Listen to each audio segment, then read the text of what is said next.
So, hello again. I just watched the pick up and lay down video that I did from 12 years ago or whenever it was. And I certainly don't do it that way anymore. There are some good bits in there, for sure, particularly if you're learning the pick up and lay down specifically for something like an exam, you know, or if you're throwing accuracy at targets. But to go from the triangle method into the pick up and lay down cast for a complete beginner in a sequence, I absolutely wouldn't be doing that anymore. And I've got two main criticisms of it. The first criticism is, look at that gift from the skies. Two main criticisms of it is the first is I'm trying to turn you. I'm basically telling you how to stand and moving you into the close stance, dart throwing position, which is a fantastic position to be in. But right now, this is not the time to be talking about it. Much later on.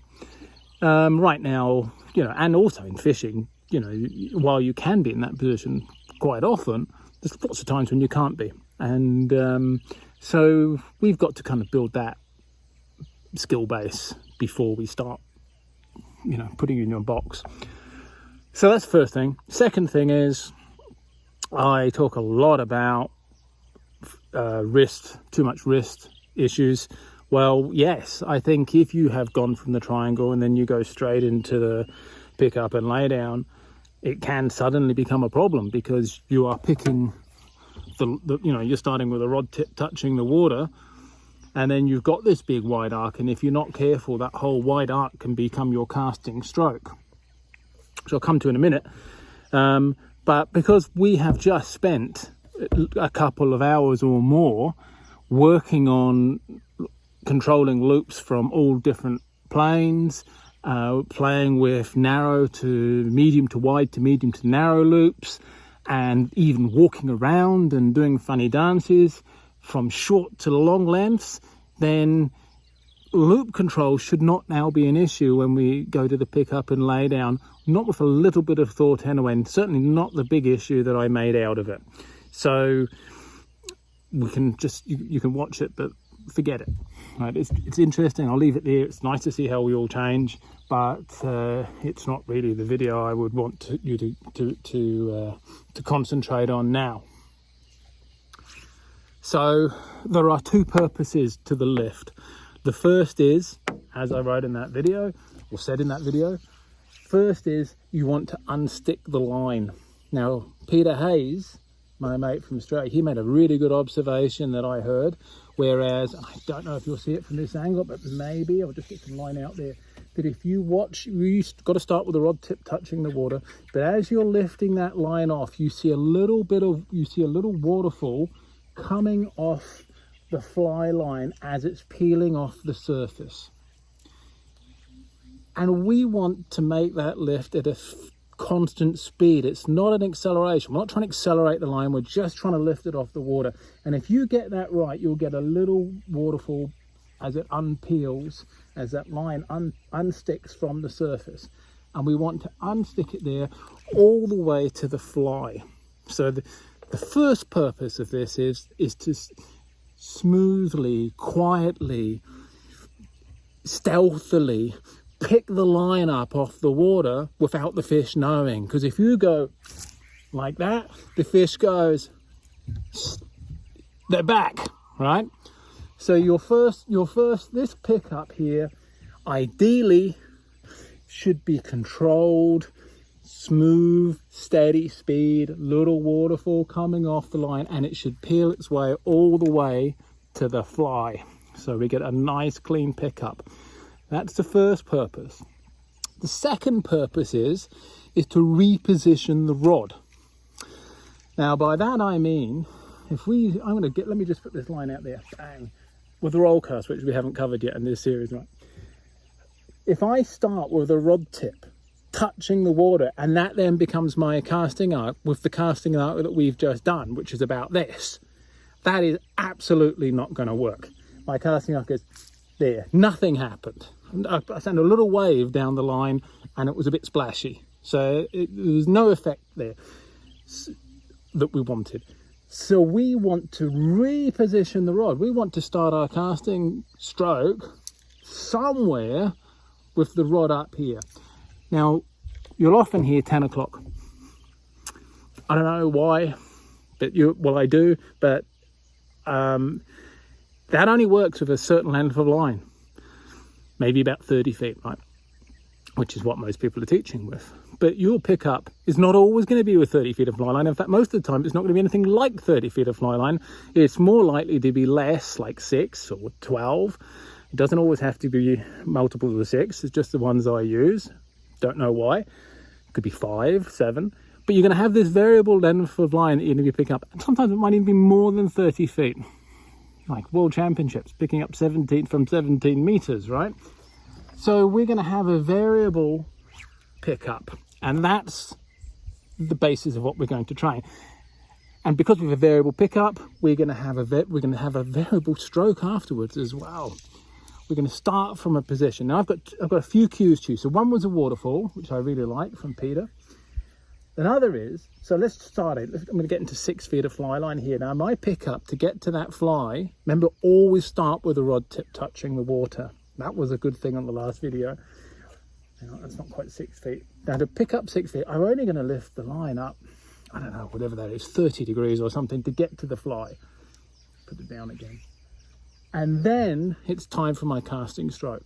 Bang, bang. Now one of the cues I'm going to give you is the position that you bring that rod to get to the line off the water, to reach the fly. The position you get that rod tip to at the start of the casting, your back casting stroke, is the same position you're going to take the rod tip to at the end of the forward cast. Now that makes sense, right? Because we have the same back cast, same casting arc backwards that we do forwards, because we want the same size loops in this exercise. Same trajectories too. Now the trajectories are a good thing here to focus on. I'm not sure how much technical I want to get about this, but if we are here and we've got a short length of line, you've got this angle you can see. Now, if you from your fly to your rod tip, if you lift your rod tip to the fly and draw a straight line, an imaginary straight line, which isn't so imaginary because your line is kind of following that, and then you were to extend that line backwards behind you, that would tell you where your back target is. Let me see if I can explain that another way, right? So here we are. We've picked up we've got the rod tip down. We've picked up to the fly. There's our fly. That line, if you would extend that that line from the rod tip to the fly backwards, there's a little imaginary bell up there, and you must ring that bell with your back cast. So let's do that first with 6 feet of fly line. So there you go. I'm going to lift. My bell's up there. I'm going to wait, ding, and then I'm ready to go. Okay. So I'm in here. There it is. Ding, go. Casting arc is the same. Ringing that bell back there. Yeah. Ding, ding. Okay.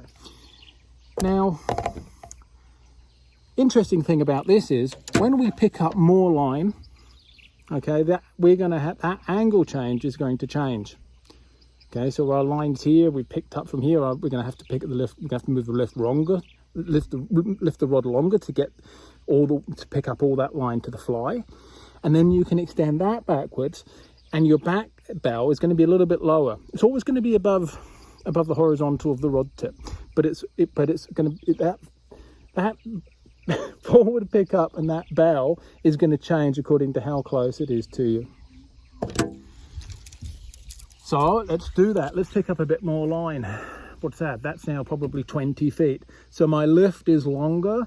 Okay, my bell's back there. Ding, forward. Okay, so the drill here is, and I really think that bell is super important. It's a great thing to get into your mind now, because later on it's going to matter a lot when you're taking shots or making any cast, really. Anytime you make a back cast, it really needs to have a target in your mind.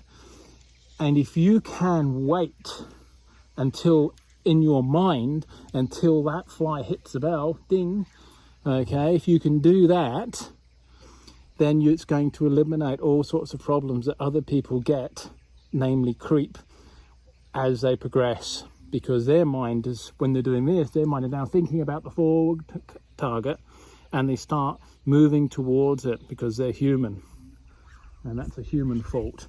Whereas if we can just keep our mind on the back target, there it is, we don't move forwards because we're still thinking about going backwards with the fly.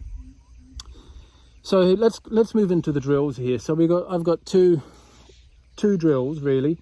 One is 6 feet of fly line here, lift, bang, make a few casts like that, lift to the fly, down, make sure the rod tip is then touching the water, so you've lift, back cast, forward cast, come down with the line so that rod tip is finishing on the water. You don't want to do this, and now do another one, because you're fundamentally changing your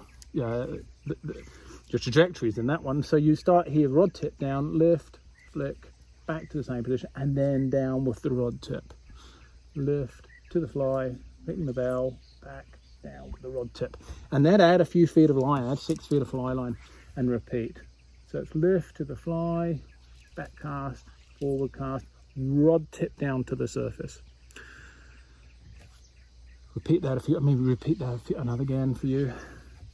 So it's here, watch the waterfall come off, that was one of our cues, ring the bell, forward cast, down, lift, flip, flip, down.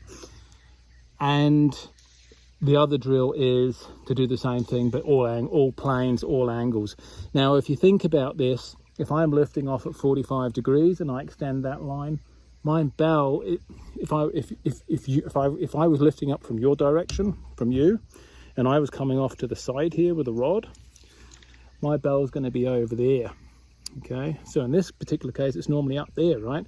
But because we've gone over to the side, it puts the bell over off to the side and not behind my shoulder. So I've got to come off and ring the bell there. So it's off to the side. There it is, ding, forward. Remember that the finishing position, the forward cast, is the same as the starting position for the back cast. There. And that's a cue you can get into and do it off both sides. Do it off all funky positions. Try it sitting down. You know, as much variety in there as possible. Your two objectives here are to maintain your casting arc that you've built in using these drills that you were doing earlier, and all we're doing is we're adding movement beforehand to cleanly lift the line off the water, and then we're adding movement afterwards to reposition the rod tip back at the water. Okay, last video, yeah, interesting how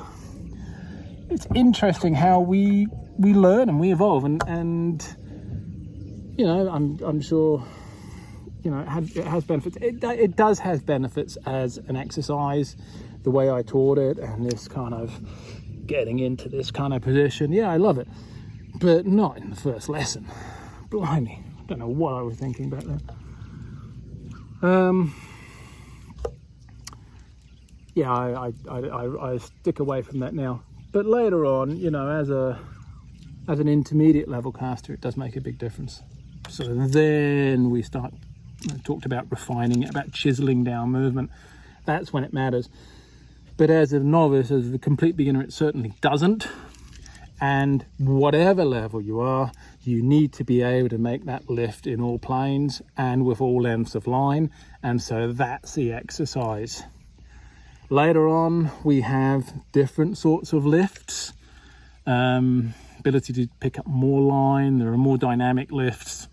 They're already in the series, I know that. And it will be interesting to cover those again and see what other Be interested to see what other things I disagree with. It's nice to disagree with yourself from time to time. I enjoy that.